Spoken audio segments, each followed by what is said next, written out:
In March 1898, the British embarked on an ambitious project linked in Uganda with the Indian Ocean at Kilindini Harbour through the construction of a railway bridge over the Tsavo River in Kenya.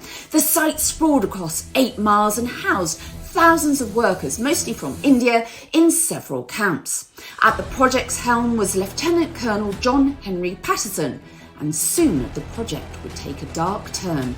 So notorious were the events that were to take place that it formed the basis of a Hollywood film. This is the story of the Victorian Tsavo man-eaters.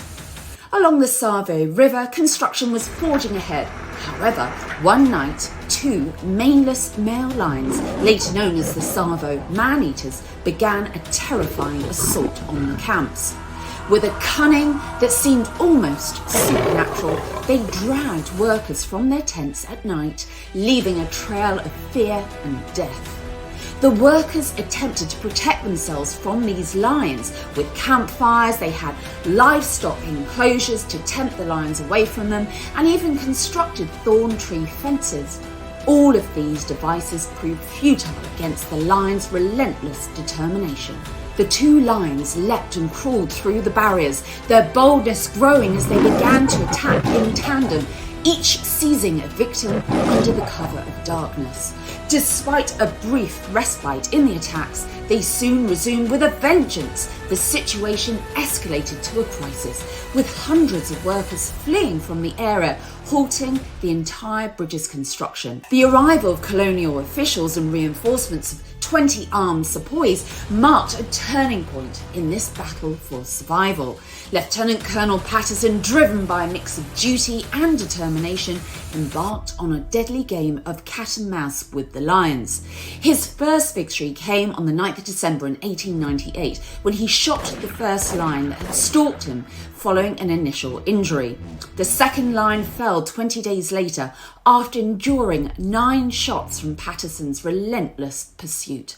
The first lion measured an imposing 9 foot 8 inches, requiring 8 men to carry him back to camp. Patterson's account of the second lion's death is particularly chilling. He said the lion was still gnawing on a tree branch, trying to reach Patterson as he was shot, a testament to the sheer will to survive.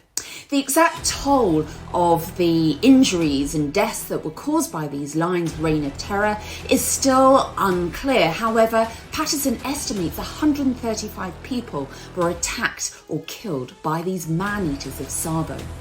Patterson documents this notorious event in his book, The Man-Eaters of Tsavo, and it was also the basis for a Hollywood film, The Ghost and the Darkness, starring Michael Douglas and Val Kilmer.